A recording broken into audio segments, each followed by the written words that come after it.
Matt Godbolt. And I'm Ben Rady. And this is Two's Complement, a programming podcast.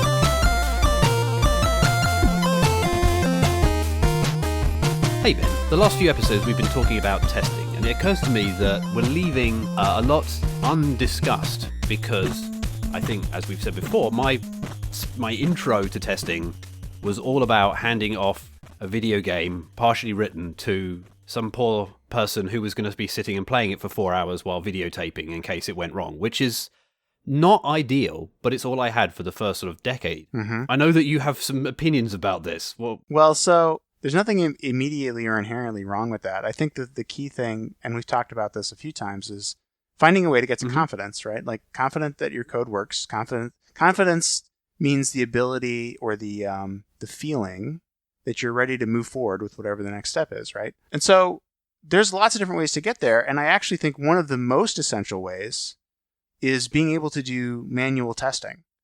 If you can't put yourself in the seat, in the position, in the shoes of a user who's going to be using your software and use it exactly as they do, you're never really going to be completely sure, what I would maybe refer to as Portland sure, and I'll explain what that means in a minute, that the software actually works. You can write all the unit tests you want, you can write all the integration tests you want, and those will create confidence, but they won't create surety. There's always the chance that you missed a test. Right. That the software, that there's something that you didn't understand that doesn't work the way you think it works. That's often one of the criticisms of writing tests is that, it's never going to catch everything, so why even try? Well, right? Yeah, it's why even try is the place where that falls down. Right, I know, but yeah, it's like, why wear a seatbelt in your car when, yes, right. If you crash, then you're probably, I don't really subscribe to that viewpoint, so hard to defend. If I'm going to get hit by a semi-truck, what good is the seatbelt going to do, I guess? I don't know. Right, I suppose that's more it, yeah. Yeah, but yeah, there's definitely that line of reasoning out there. But it's not an either or, right? Like, you can do all of these things. You don't have to necessarily choose that I'm going to only do one or only do the other, just like I would never put myself in a situation where I was only writing unit tests, because that's just not going to get you to the point where you can be confident in all situations. And it's not going to get the level of certainty that you need to do things that are where there's millions of dollars on the line or lives on the line or things like that, where you have to be very, very sure that things are going to work, as opposed to, this is a web app, we're going to deploy it, and if there's a bug, okay, I'll just deploy it again. It's fine, right? Right. Like there's a cost associated with there being a mistake, and sometimes that's something that you can sustain as sort of part of your process. It's like, we're 95% sure, and that's certainly good enough for me to push an update to one of my hobby websites, but it's certainly not good enough for me to turn on a new trading system that's going to lose me millions of dollars potentially. 95% is not good enough for my day job. Exactly. And so building these systems that create confidence, whether it's unit tests or a testing environment or manual tests or all these other things, it depends on all these factors. Alistair Coburn was a guy that actually tried to quantify this with his crystal system. He had all these like different dimensions of like cost and I don't think I've heard scale, of that. And yeah, he was way into this. And I don't know that you need to necessarily take it that far. I mean, it's an interesting exercise anyway, and certainly Alistair's done a lot of work on that front. But what we've talked a few times about confidence is this feeling that you need to move forward, right? And that depends on a lot of things. And one of the things it absolutely depends on is the price of failure, right? So one way that you can make it easier to move forward is not by like writing more tests, but by reducing the cost of failure, right? Like structuring things such that if something breaks, it's fine. No one will notice. So things like red-green deploys or red-blue deploy type things where you can, I start rolling it out and, I'll notice I have good monitoring. So I know if things are going awry, and I can sustain like a 0.5% error rate before I decide, I'm going to roll this back and we'll lick our wounds and see what we did wrong. Mm-hmm. And that, as long as that's acceptable to your business or your use case or whatever. Right, exactly. Or building systems that fail fast, right? Where it's like doing nothing is fine. Right? The failure mode of like the system does nothing is completely fine. The thing that's unacceptable is doing the wrong thing. And so if we ever do anything that even smells like the wrong thing, everything just shuts down and turns off, and we'll figure it out what happened after that. It just depends on the context and the kind of systems that you're building. But there's there's no way that you're necessary. I mean, it's very difficult to get to a state where you are completely sure that something works, where you are Portland sure. What does Portland sure mean? So what does Portland sure mean? What Ben? does Portland sure mean? He asked rhetorically. So I've never been to the city of Portland. It's a wonderful place from what I hear. I actually have a few friends that live there. But I've never been there. So I don't actually know for sure that Portland, Oregon exists. I'm very confident that it exists, right? Right. It shows up on maps. Like I said, I have friends there. I talk to these friends. They say they're there. They say they're there, and these are reputable people. Most of them are reputable people, you know. But you know, ask you to name names. But you know, maybe they're being deceived. Maybe they have some mental illness that I'm unaware of. Maybe they actually don't live in the city of Portland, and they're just outside of it, and they've been told that the nearby city is Portland. So there's all these, like, you know, 1 in a bajillion possibilities that actually Portland's not really real, but probably it's real, right? It's for all practical purposes, you treat it as if it exists. Exactly. And so you can go way down this path, and you get into sort of these deep philosophical, like, what is real, and like, you know, all these like Age of Enlightenment like theories on like very, very late night conversation after a few beers level discussion rather than exactly. Here. Like, is the physical world a real place? Are we living in a simulation? But here's the thing. All of those kinds of questions are not useful for engineering, right? Right. Like, that's not a useful engineering question to ask. But it is, you do have to sort of have this level of, like, you can never really be 100% sure about anything, but you can be so sure as to be, you know, assuming that the world around me is real, and assuming that the thing that I observe actually is happening, and I'm not suffering from some sort of hallucination. There's no Machiavellian then I'm sure. And so that's what Portland sure is to me. It's like, you're as sure of it as you are the city of Portland exists in Oregon. Even though I've never been there. Even though you've never been there. There's a lot of, there's a lot of supporting evidence, but no actual first-hand experiences or hearsay. Right. So that's Portland Shore. Yeah. So how do you get to Portland Shore? Well, so Portland surety is this thing of, like, there is a certain level of trust in there. It's sort of like like, programming languages are these amazing things, and computers are these amazing things that have a level of reliability that is hard to match in other areas, right? Not impossible, and there's certainly other things that can achieve that sort of level of reliability. You're talking like, if you open a file and the file handle comes back non-zero or whatever, then you have a file that works and the operating system works. It's very rare that you have to say, what if the operating system isn't working? Or what if the CPU has a bug? Or what if the RAM is corrupt? Right, exactly. It's not that those things can't happen. You know, there's gamma rays, there's other things. But generally, if you ask a modern CPU to add 2 integers, and you're not giving it an invalid instruction that's going to cause like an overflow or something, it's going to correctly give you the value of those 2 integers.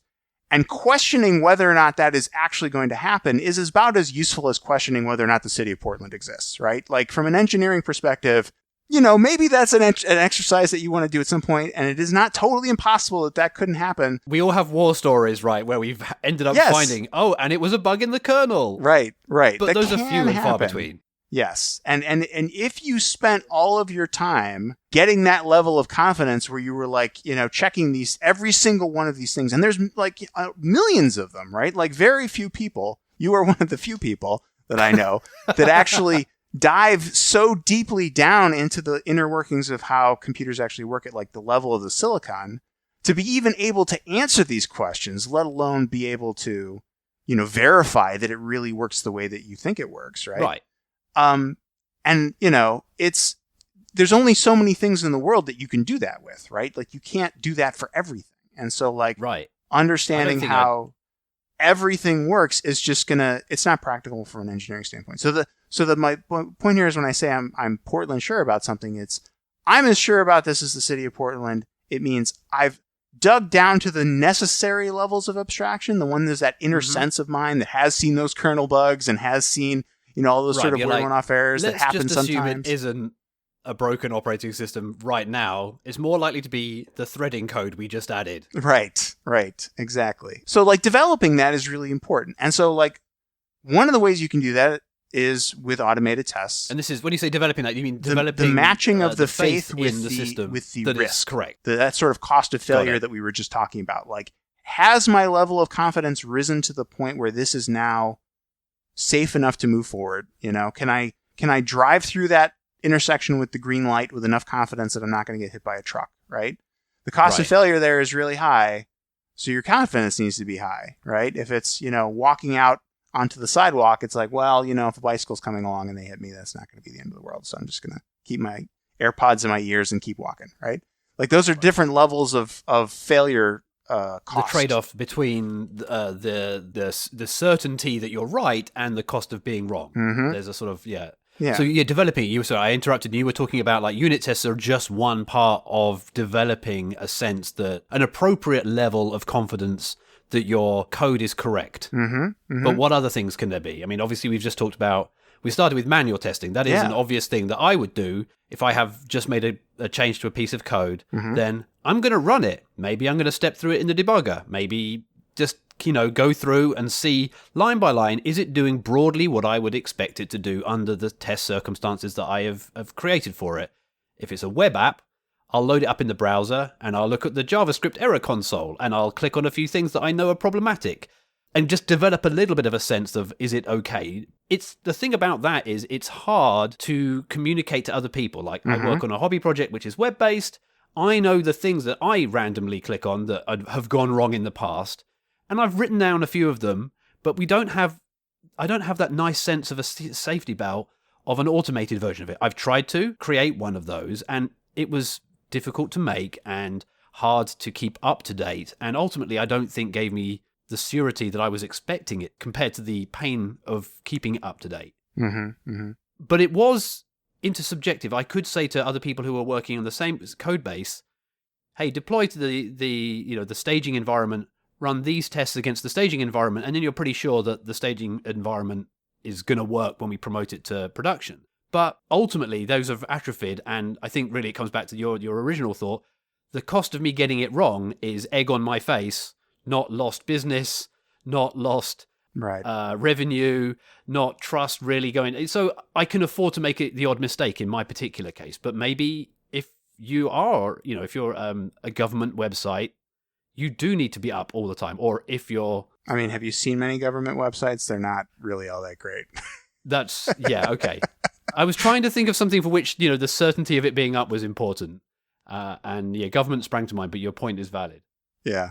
Well, trading systems are a good one. I mean, there's like embedded devices are another one. And, maybe we'll talk about that at some point where it's like, you have to be certain because you're not going to get a chance to change it, right? Like you're going to upload this firmware onto devices that are not going to be connected to the internet because, do you really want your pacemaker connected to the internet? Right. And I mean, medical things in general also. I mean, if you want your Portland surety indicator to be as high as it's going to be, it is definitely in the firmware for the defibrillator that's like on the wall saying... Absolutely. And like aerospace, there's definitely these kinds of situations in aerospace. I mean, there's lots of domains where it's like, there's either lives at stake or there's significant amounts of money at stake. And so it's really important to get things right. And I mean, to your example here about like, I have these manual steps that I go through and I tell people to do that. I mean, I think we would all recognize that the best way to do that is to try to find ways to automate that in a way that is scalable, right? Where you're not writing really slow running integration tests and having like hundreds of them that are kind of brittle. But at the same time, like you don't want to have the README with the manual set of steps that goes, here's what you do to check this. But I will say, I do think the ability to test things manually is incredibly important. And I personally, as much as I'm like the testing guy, the automated testing guy, I don't ever, well, maybe not ever, ever is a strong word, but I very, very rarely, and I have the one counterexample to this actually, I very, very rarely make a change to a piece of software where I haven't gone through and used that software as the user would, right? So if I'm trying to add a feature to a system, usually even beforehand, I'm like trying it out and trying to reproduce like, oh, I can't do this. And then I go try to do that for myself. And I say, oh, well, that is kind of painful. Maybe we need to add some functionality here, right? And then I will drive that behavior out with tests and ensure that my tests are, have all the nice attributes that we've talked about where they're fast, they're reliable, they're informative. help guide me toward a design that is testable and therefore, maybe a little bit more decoupled and all these nice properties. But then once I'm done writing those tests, I go back and I use the software manually and I put myself in the shoes of the user that I'm building this thing for, or users that I'm putting this thing for, and I try to use it just as they would.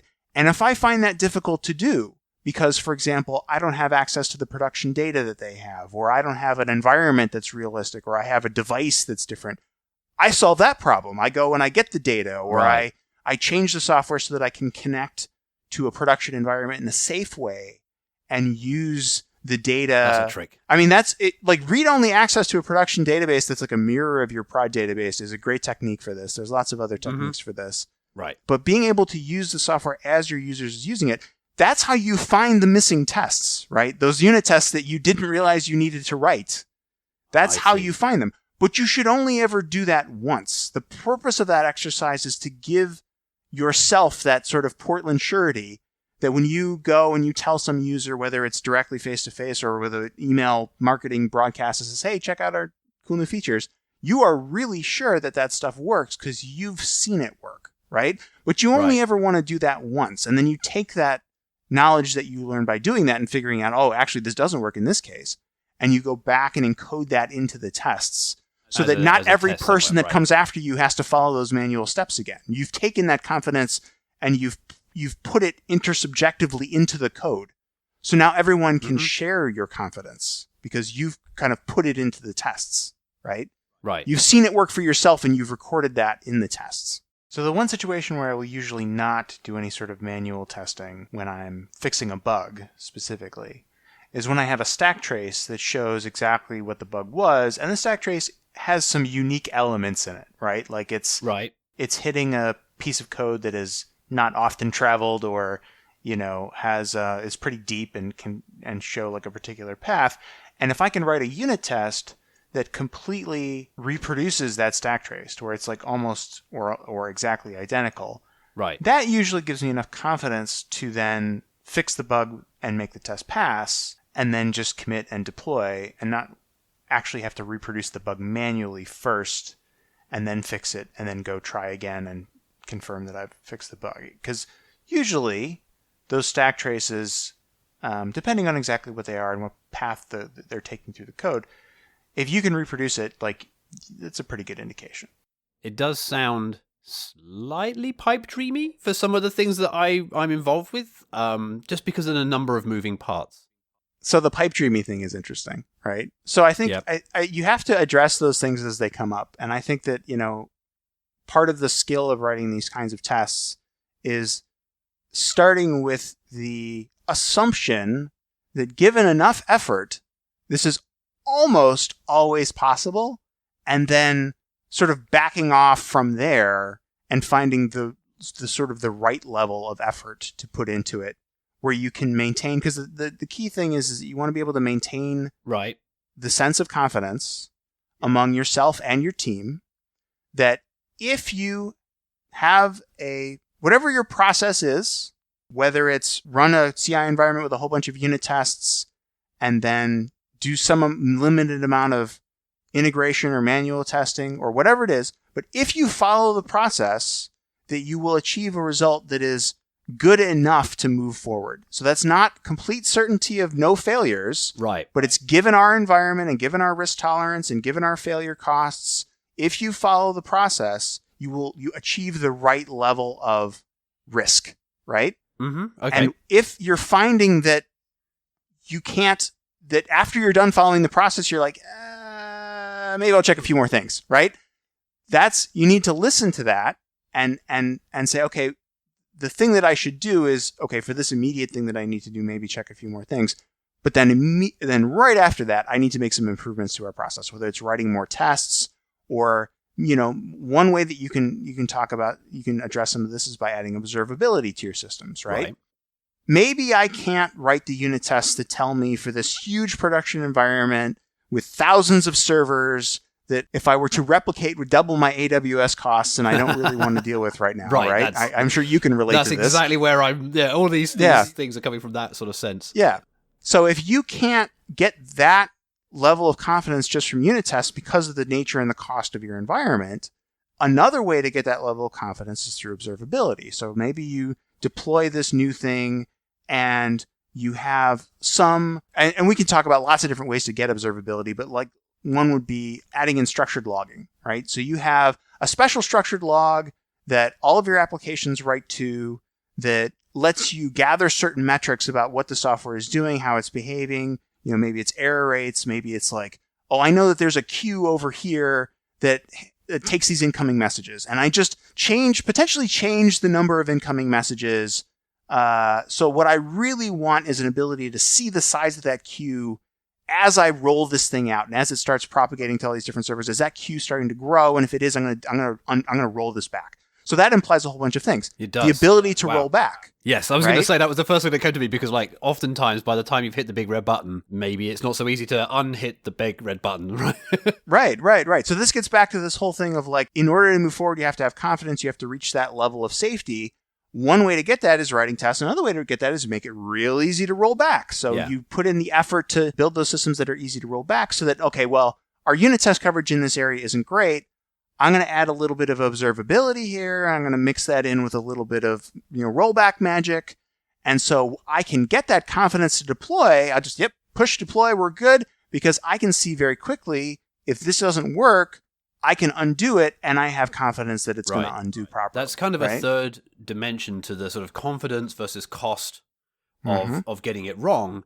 Maybe it's sort of related to the cost of getting it wrong, and that is how long it can be wrong for before the severity kicks in. Now, like if you're doing a database migration, like a huge new change to the way things are stored, maybe it's very, very expensive to go back because you've now created a ton of records with the new format that you can't undo. So it's hard to roll back. So there, you perhaps have to account for it by having extra testing, even more confidence in the system before you roll it out. But if you're moving a widget around on the UI, the cost of rolling back is the cost of getting it wrong is also that same noise. Is de minimis. I didn't think I could do it again, so I wasn't going to try. It's not such an expensive thing. So for me, when I'm doing my staging rollouts of my funny little hobby, that's mostly because I can't 100% trust the rollout process. And so if I've broken something by renaming a directory somewhere on some AWS thing, again, because the cost of keeping everything up and running in two parallel systems is high, I push to a staging thing. And then I guess what I'm looking for is, does it start responding to requests, and does the page open up? Okay, cool. That probably means that I can take that exact version and push it to production without any incident. So in a sort of funny way, maybe that's observability. Will this deploy succeed in at least one instance that looks very, very close to the real production? Yes, then okay, now it's good to go. And then I can roll back because it's a symlink I changed, right, to go back to an older version. So I'm lucky that I have that in my case. And the cost is very, very low if I get it wrong. But in as we say, an expensive database system or a financial system where if you can turn it off within 10 seconds, having observed it doing something wrong, you could still easily have lost millions of dollars, then you do need a different approach. But observability is a useful trait in of itself, as much as having metrics and dashboards and counters, so that while you are rolling out your software, you get the nice warm glow of seeing the queue length either increase because you're now putting more things in the queue, and that's good, and that's what you wanted, or decrease because you've sped up the calculation or whatever. Those things are good for as a human to sit and watch and kind of enjoy the expected results of your change becoming visible to you, both in a pretty graph format, but also in terms of something you can look at and debug later if it turns out to not be the case that you wanted. But observability is useful for a number of reasons. Debugging later on, like what else went wrong. Building observability into your application has always been a good thing for me. Like you mentioned structured logging. What kind of thing are you thinking about when you say a structured log? A lot of times we get into these situations where we just use whatever logging framework is available to us when we're building stuff, and we write out these sort of human readable. It's like timestamp, log level, subsystem name, and then a message. And we've all been there and done the grep to find the metric that you didn't actually push to Prometheus or whatever. It's like, well, okay, we can infer it by grepping with this thing and this regular expression and Right. And that's half of my bash foo comes from just, being forced into situations where I have to do, a grep sort unique, blah, blah, blah, blah, blah, to figure out what things are doing. And so the structured logging is an approach that says, maybe we should try to do these things on purpose instead of by accident, right? Because we know this is going to happen. And I mean, this is something that happens a lot. And I think one of the problems, we have these discussions in the break room, and we have these meetings, and we have these podcasts where we talk about wouldn't it be great if we had this? And everyone's like, oh yeah, that's great. But if I'm doing that, then I'm not doing something else, right? And that's a valid concern. But what inevitably happens is that we wind up needing these things, and it's like the accidental observability moments that we end up relying on. How many times have you and I cracked open Wireshark to see what two services who are talking to each other are doing? And that was an absolutely essential life-saving move. Well, maybe not life-saving, but money-saving move. Money-saving move. And how terrible would it have been if we hadn't been able to do that? And the reason that we were using Wireshark instead of something else is that's all we had. Only by virtue of communicating over the network where we provided this tunnel into what our systems are doing. And the fortune and we never, of having expensive recording machines for other purposes that happen to be capturing all the packets anyway, often. And you're like, well, that's lucky that we have this sort of trace knocking around. But I mean, how often have you run strace or some of the other applications because you're like, well, I don't have the observability that I need to be able to understand what's going on in this situation. And thankfully, I can reproduce it enough. And the best thing I can do is strace the process and hope to heck that the problem happens and we can see whatever file descriptor it's hanging on or what's going on in that respect. Exactly. So those are the things that we sort of, the moments of observability, the ability to do this, that we sort of stumble into just by the fact of the environment that we're running in.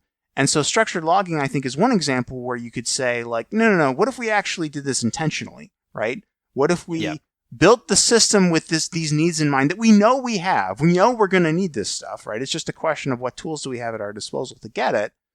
And I think one of the things that can happen if you do that is more difficult if you don't do it intentionally, is that observability matures and morphs into something that lets you now take automated action based on it. So it's one thing to grep through a log and see something that's happening. It's another thing to send a stat to StatsD or Prometheus or some other thing to see a pretty chart. But only when you get to a point of maturity where you can be confident that the system should behave in certain ways and confident that it shouldn't behave in other ways, can you start doing things like, oh, I know that I don't even need to trigger a rollback if there's a problem. I can just push this out, and I have enough experience with the tools that I've built for observability, and I have enough history now to be able to say with confidence, if this queue size exceeds this, there's something real wrong, and it just should roll back automatically, right? I see. But to get there, you have to progress through the stages of adding the observability in the first place, having it be in a format that is easily consumable by all the environments that you need and all the ways that you need, and then establishing that sort of pattern of what normal looks like for your application and understanding how the failure modes look like. And a lot of this comes from not only adding that observability, but also doing like chaos monkey things to like simulate failure and understand what your failure modes are, having the recording in place so that when those sort of, gamma ray moments happen and things break in strange ways, you have recorded it and you can go back and be like, oh, well, this was really interesting because this failed like this. So you have to sort of have that sort of hard-fought history to be able to get to that point. But once you do, and you know what normal looks like and you know what abnormal looks like, then you can start automating some of these things. I think actually one of the problems that people run into when they start hearing about this and like observability, it's like, oh yeah, I'm going to add all this structured logging, add all these stats, is they try to jump right to the automation, right? I see. They're like, oh yeah. Without passing go, without going around a couple of times and saying, I think I see how this is going to fit together now. Yeah. They start making assumptions about how they think the system should behave instead of observing how it actually does behave. And then what happens is that you get a whole bunch of other failures that happen on top of it, whether it's like a ton of alert spam. It's like, oh, the queue size exceeded to 10,000. It's like, yeah, actually it does that all the time. It's just that every Monday morning when some other exogenous event happened and you had to let it run a couple of weeks to just notice that that's normal. Exactly. So if you have to sort of progress through that whole process of like, get those tools for observability in place, observe them, figure out what normal looks like, figure out what real is, and then you can get to the point of actually taking automated action on it. But when you get to that point, now you've created this wonderful safety net where you can go real fast because it's like there's all these different ways that we just can't break things, because if we make certain mistakes, the system will recover in a safe way. Now, obviously, this can't apply to everything. We talked about embedded systems earlier, and I think, we're pretty sure that that's not. So what we're talking about here are sort of traditional server models, certainly fall into this category where you can say, hey, I got a request, I did a whole bunch of things to it, and as a result of it, here's the response I posted, and I can measure queue sizes or how long each function took, or whatever is a useful piece of information throughout the processing of a request, and then making that, and then probably aggregating that over many instances in today's sort of modern server infrastructure, and then sort of having an alerting and monitoring system that sits a level above that and is configured to look at the queue size in aggregate, or the average queue size, or the minimum to maximum queue size, or things like that. But observability can give you more than that kind of alerting and monitoring. I mean, I talked about it a little bit with the idea of like using it as a debugging tool. We talked about strace and the stuff, but I've had some experiences with something similar, which was not aggregated at like a server to server level. It wasn't alerted onto server to server, but it was recorded and kept because I was working on a trading system where quite reasonably 5 or 6 years later, we might get a call from a regulator saying, hey, this trade you did in 2015, why did you send this specific trade? What was special about this trade? And we have to be able to answer the question of like, why do we buy 100 Google shares then? And one of the ways that we developed a system to answer those kinds of questions was essentially the kind of thing you've been talking about, observability. We had a trace from every single piece of the software. As an event flowed through it, everything annotated like a single message with, hey, I made this call because these things. And they were all referenced and cross-referenced with numbers and timestamps and things. And then we would write that out to disk. And it was written specifically for answering these kinds of questions for regulators, but it was the most useful thing in the world for ourselves. Just to pick over the corpse of a problem trade or a crash that we'd had. Well, we got every piece of information we needed. Oh, we just processed a batch that had 300 things in it. That's higher than we've ever processed before. Maybe that's leads to the crash. And we were able to do that in a real time, as in, microsecond level trading system. So there's kind of no excuse.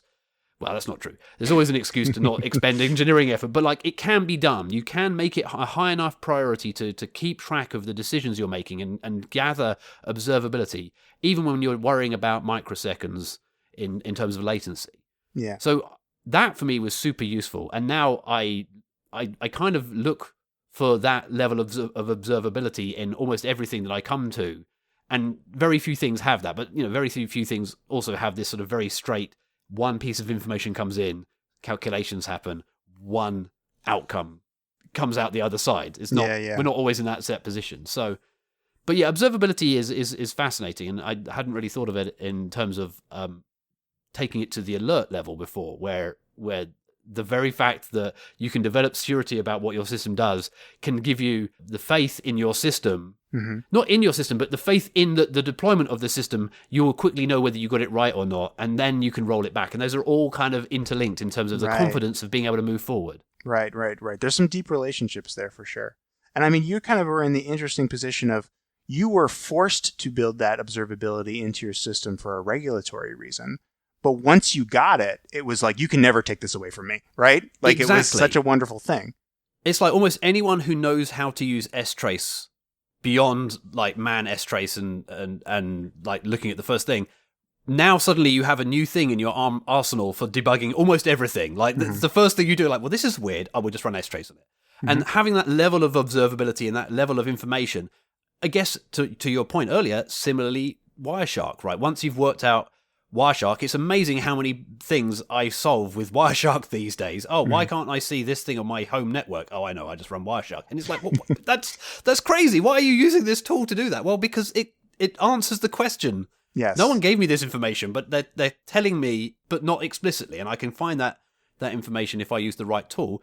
How much better could the tool be if it was built into the applications that actually have the information that you want and is exposed? Yeah. Not digging on Wireshark. I mean, sometimes one of the ways that you can get this observability is like, well, we're going to send this data over the network, right? And then we'll be able to see it in the captures, and then we'll know what it was, right? And we'll build the parser for it. Like sometimes you do that on purpose. Yeah. Right. I mean, we've had situations before where we've had just a ping running and use that as well. This means that there's connectivity going between these machines. We can see it in the capture. This kind of gives us a yardstick to measure stuff by, or a timestamp of the last known good connection. So yeah, it is. It's definitely, there is the Wireshark hammer. There's the S-Trace hammer. There's even the system tap hammer, which I've used twice to amazing effect and found kernel bugs. Which, to your point earlier about whether the kernel is can be trusted or not. But they do give the wielder of that hammer maybe a little bit too much confidence that it's the right hammer to use for all problems. So we should all acknowledge that right now. But they are useful. Useful tools. But I mean, it's a different thing. I feel like when you build these kinds of capabilities intentionally, rather than be forced into doing them by a regulator or sort of fall accidentally into them by the nature of you sending data over a network or whatever it may be. I can't prove this. I'm not Portland sure of this, but I get the feeling, based on my experience, you will get to that sort of magical state of having full understanding of the normality of your system sooner, where you can start automating these things, automating rollbacks, automating deployments, automating alerting in a way that isn't spammy, if you do it intentionally and if you kind of do it, especially from the start when you can.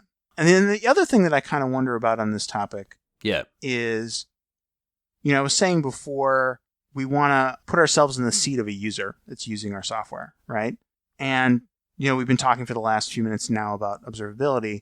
I do kind of wonder if there's maybe a little bit of an overlap between these two things, right? Mm-hmm. Just as we've said a few times, I've certainly said many, many times in my life, there's this sort of benefit that you get from test-driven development where it naturally makes your design better.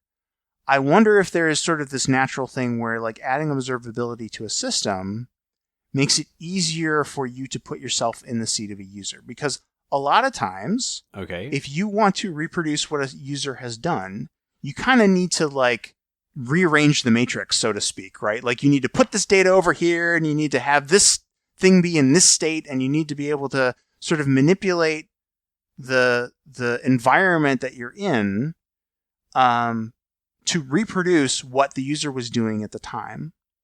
And I have to wonder if that sort of ability to sort of reach into the different parts of your system and at least see what's going on, if not control what's going on, is very related to the ability to observe it. And so like a dumb example of this would be, I can clone the production database to my local workstation using a read-only account and a read-only password.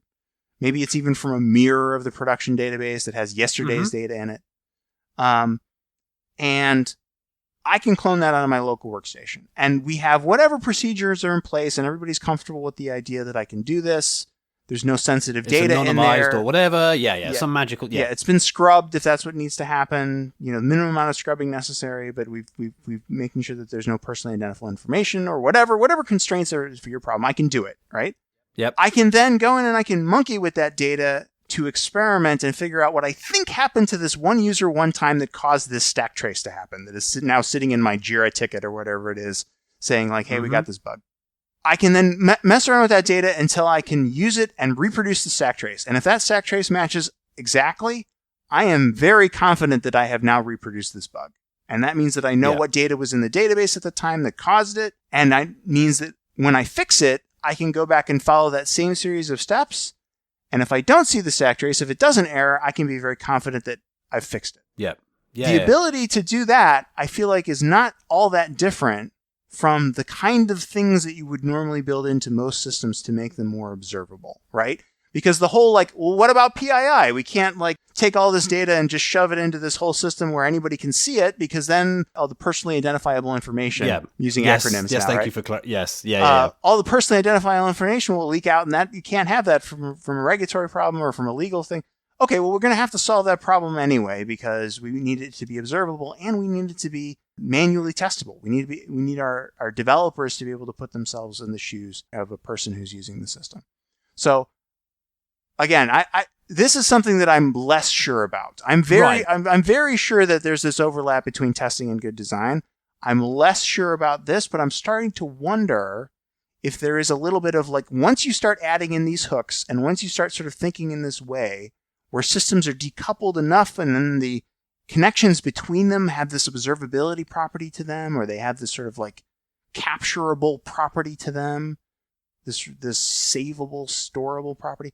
Once you start building things that way, if you don't wind up with a system that is naturally more observable because the engineers have to be able to reach into various parts and tweak things. That's an interesting point, and probably a good point for us to stop here, because I'd want to think about that some more. That's a good one to think about, for sure.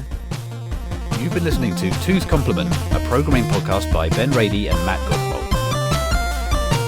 Find the show transcript and notes at twoscomplement.org. Contact us on Twitter at 2CP, that's at TWOSCP.